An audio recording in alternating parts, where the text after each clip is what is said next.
Now I'm going to begin the process of panel lining this kit. And one would look at it and goes, you know what?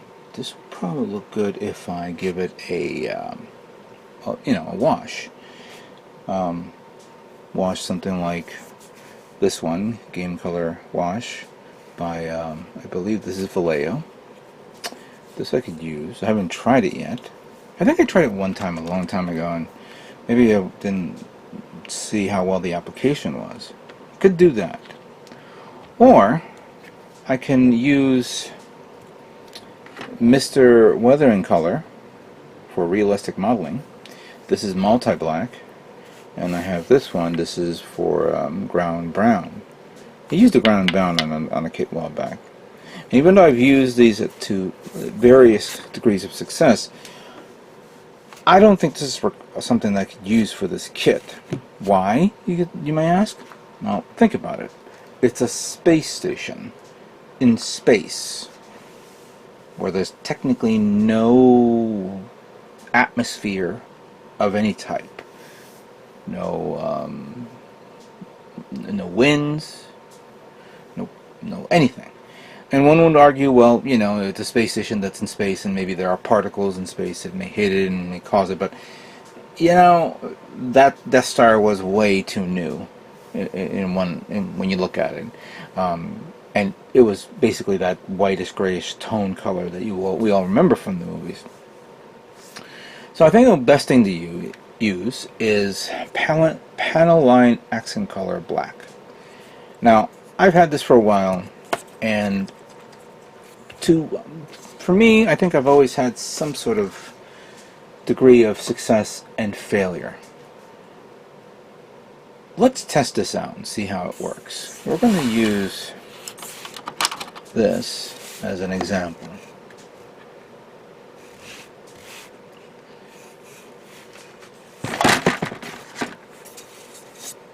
So we're going to do that. I got a couple of Q-tips here. Now we're going to open this up, and we're going to hold on a second here. Make sure I see this properly.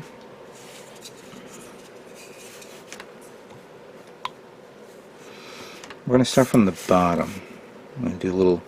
Now, one cool thing about these little brushes is it has a curvature tip, so you know where to drop it. So, do that.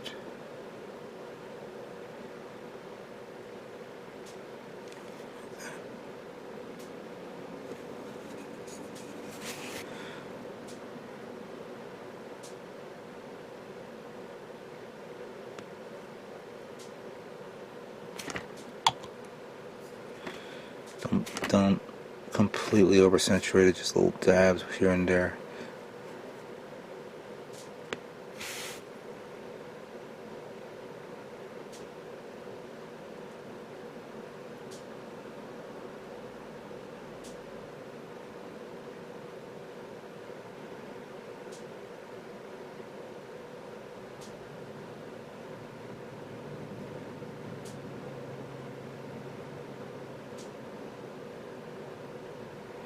These little boxes there that I'm going to apply it right around it.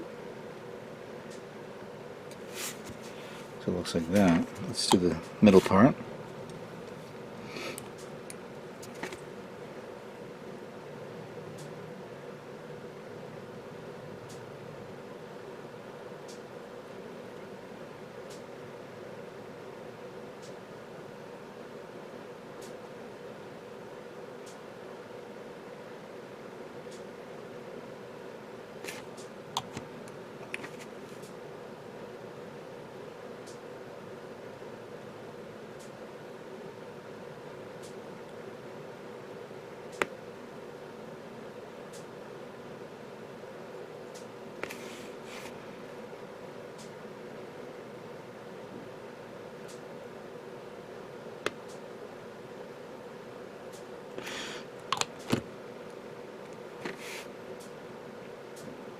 Now, So you guys know I top coated this with a gloss paint with gloss, so this should, as you could see, the panel lining going through the lines.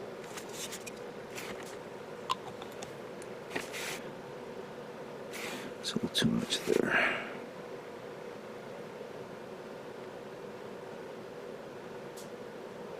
You want to get it, make sure you get into the nicks and crannies. There we go. Now it looks like a mess, of course, but the whole purpose is now is to clean it. And I could use lighter fluid, which I do have, but I have the solvent for Mr. Weathering Colors. I wonder if this will do the job. Let's find out.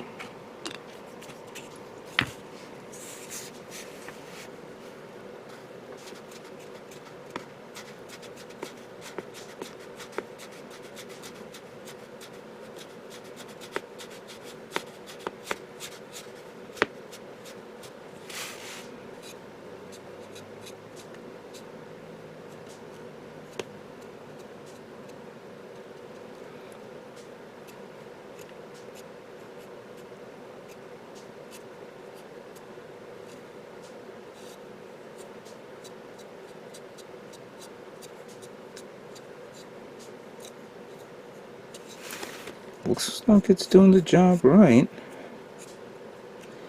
Just make sure you dab it and don't do a lot of scrapings.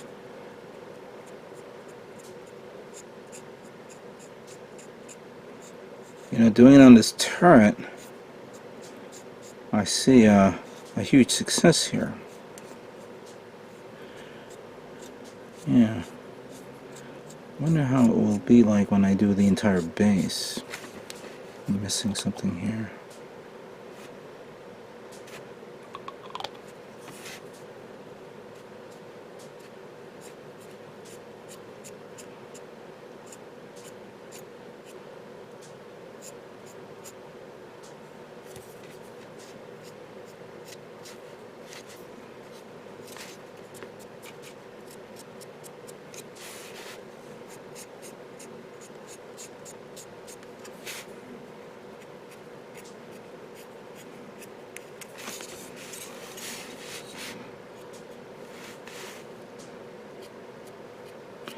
I don't want to wipe it completely because I want the inside showing the shading of the panel lining, so at least it shows off the detail.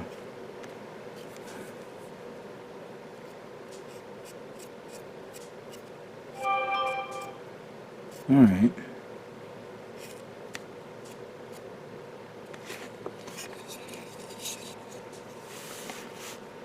That's actually not bad.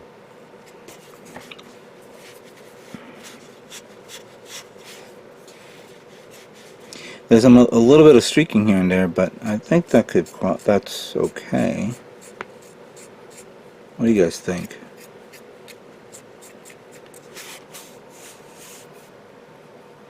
Nice, right?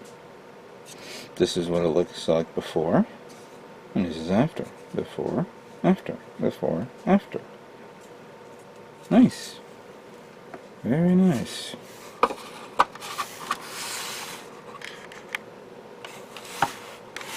So, I guess this solvent works to use to remove it. Clearly, there's a lot of space for me to work with, so give me some time to start doing this and we'll do a fun review of what it looks like. Alright, so I'm already halfway done with putting on all this panel lining detail, as you can see here. As you can see, I don't know if you could catch it in the light. It's kind of very difficult to see this here. I think I'll do some high resolution photographs later on, but you know, you're able to get some of the detail in there, especially this part here all around. And I've been using a combination of Q-tips and also something else, and I have to credit Jordan, because I think Jordan was the one that talked about this. These little sponges, which are not the erasers, the magic erasers, are great for removing and cleaning up excess excess paint or something like that. And it can also be used for weathering it or things like that. I've been like slicing it off and dabbing in areas so I can remove and clean up. Some of this looks good, some of them does not, and I'm going to do another pass with the paint so I can cover up the areas so it looks nice and even and fresh. But this one came out really nice, as you can see here. Check that out. That came out really nice on both sides, by the way. Yeah. I'm going to stop now, but I will pick this up later on because we need to finish the X-Wing, and I could easily begin painting the look of what the X-Wing would look like in the movie. Here's an example.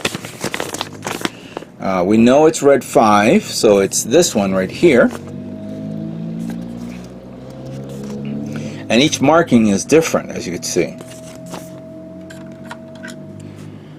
But what's cool about the fact that about this is that now I found online a full set of decals for 1/44 scale X-Wings, and this ties in with another set of kits that I ordered, which is the TIE Fighter and a TIE Advance kit as well, which I will put here, so it'll simulate, you know, actually going to have to probably pop this out to put that here, so this is here, and then this one's here.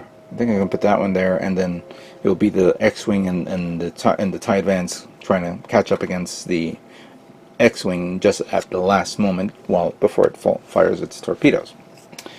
But that is the whole idea. So once I get the decals, as you can see here in the picture, I will apply it to the X-Wing, and then we'll pick up where we left off.